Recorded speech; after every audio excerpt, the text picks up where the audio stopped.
Welcome back to the channel, welcome back to the vlog. Thank you guys so much for watching. I am Nick, and in the last video you saw me on the side of the road with a little bit of heartbreak and emotion due to this car. And I think if any of you guys experience buying this car, having it, fixing it, then test driving it, then having that happen, I think you would go through the same things that I did. Well, anyways, you also saw in the last video that I was starting to work on this workbench right here, but it is too rainy and cold outside to actually do anything, and I can't do it in here because I don't want to cut any wood and get sawdust all over my car.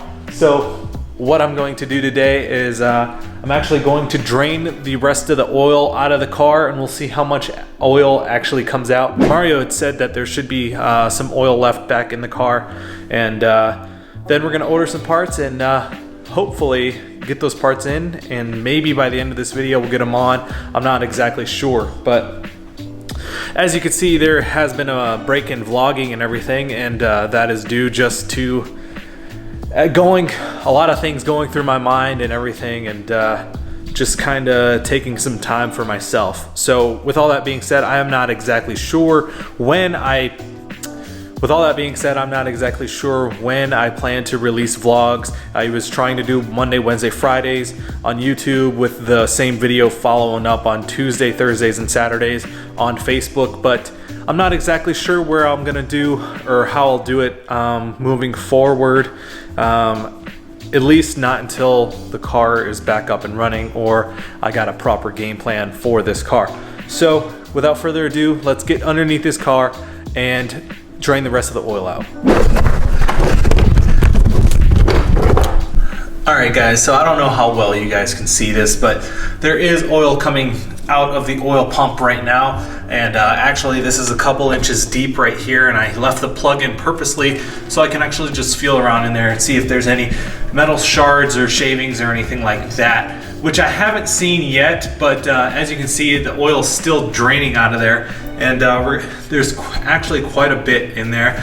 We still have a few other drain plugs to remove, as this car does require quite a bit of oil. So that's actually really relieving that it wasn't completely empty, and you know, so there was lubrication still happening. But I'll let you know as we progress further and what else we find. So it's another beautiful day here in Las Vegas. It's actually warmed up since last week, which was Thanksgiving, which kind of sucks because you know, we had a bunch of family in town for Thanksgiving and it was super cold here. But anyways, today we start out the day by getting this, a Pip Daddy Caddy. Well, you might be asking, why did you get this car? Well, you know, I got it because it was a free 99, and that's why it's on the trailer. And as you can see, this U-Haul trailer, piece of crap, how they built that tongue super low, which on any normal trailer probably wouldn't be doing that. It would be raised up off the ground probably 3 inches, but anyways, screw these trailers, I don't care. I got the extra $8 insurance, so I don't have to really worry about whatever I do to this piece of crap. So anyways, I got it on here. It was really funny. I really should have brought the camera. It doesn't run right now, so what I had to do was I unhitched the trailer from the truck, I chalked the wheels on the trailer, and then I towed the car on to the trailer using the truck. And I forgot about the counterbalance with the trailer being hitched to the truck, so the trailer was like popping up in the air like that, but I just kept going, and you know, we got her on there. Or I got out and I told the guy I got the car from, I was like, man, I'm surprised that worked. And he's like, what, you never done this before? And I was like, absolutely not. I did not think that was gonna work. I've gotten a lot of cars out of a lot of situations, but that was the first time doing that one.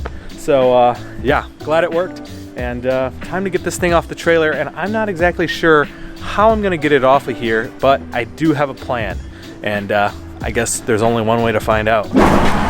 All right, so I don't really have an anchor point in the garage anymore since I cut that cement pole out of the back.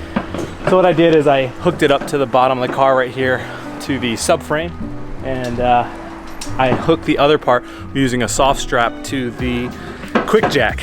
And I know that sounds sketchy, but what I'm hoping is I use the weight of the car to all I need is just enough tension so I can drive this trailer out from underneath this car, and hopefully it'll just stay right here. That's the idea. We'll see what happens.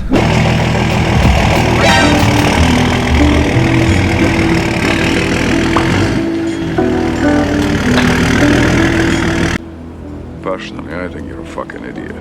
All right, guys, so we got the car off the trailer, and special thanks to my man up there with the solar. He helped me out, but it was a pain in the ass to get this thing off of here because, as you can see, it got a little love tap on there from having to get it off the trailer and then pushing it up the driveway with the truck, but it kind of looks like lipstick on there. And you know what? I kind of love it already. Every man needs a coke white Cadillac sometime in their life, and hopefully we get this thing running. I'm not sure exactly what we're gonna do with it, but we have some ideas, and by we, I mean my brother and I really hope Mario gets on board with it.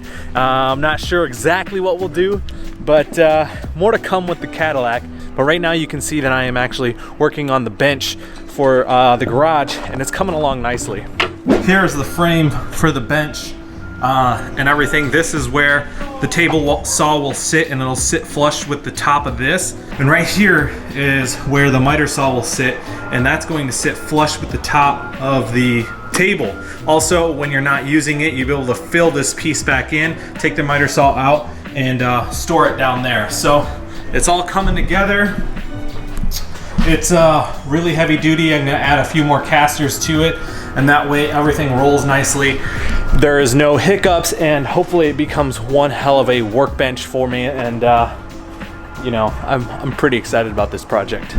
All right, so in an attempt to organize my garage, you can see I already hung up wall cabinets up here, and I'm putting this cabinet down here, but you can see down here, it's not gonna sit flush against the wall because of this concrete lip. So what I'm gonna do is I'm gonna remove this trim, and you can see I already scribed a line across the bottom of this, and luckily enough, it's below the actual shelving line. So I'm just gonna be cutting out a little notch right here so that it will actually fit flush against this wall right here. All right, guys, so it's been a couple of days, and I think it's about time to wrap up this vlog. I know it's been probably almost 2 weeks since I put out the last video, and that's because, like I said in the last video, this has been really kind of been bumming me out that this broke again, but I'm really glad that Mario came over and we figured out that it was the crank seal, which I have over here in this box. So along with that, he asked me to change the PCV valve. So it was located right here on the left valve cover, and so I did. Anyways, it looks like a pain in the ass, but it was a lot easier than I actually thought it was going to be. So it probably took me about 45 minutes out, and then you know, about the same to go in because I torqued the bolts 3 times. So anyways, coming out, I actually broke this right here, which is the variable control valve for the variable timing, and there's supposed to be a little black sensor right here, and that actually came off, so I had to order a new one and pop one of those in. When I called Mario about it, he's like, oh yeah, you should have taken that out first, and I didn't know, so as you do. So you can see behind me, the bench right here is officially done. I just need to do a couple little things like touch up the paint over there and add little corner pieces, and that will be completely 100% done. Over here, I went ahead and painted the cabinets gray. I also put the stereo in the side as well as a subwoofer, and there's actually a grate that goes over that, so that'll all be one color. Won't be able to see. And I got this butcher block, stained it, and then I added under cabinet lights, and if you can tell up there, those are color changing lights. I think it'll all look nice when everything's done. Next thing is I'm gonna put the same brick over that is over there, right here, and down here as well. So if you like this video, hit that like button below, smash it if that's something you want to do, subscribe if you already haven't, and we'll see you in the next video.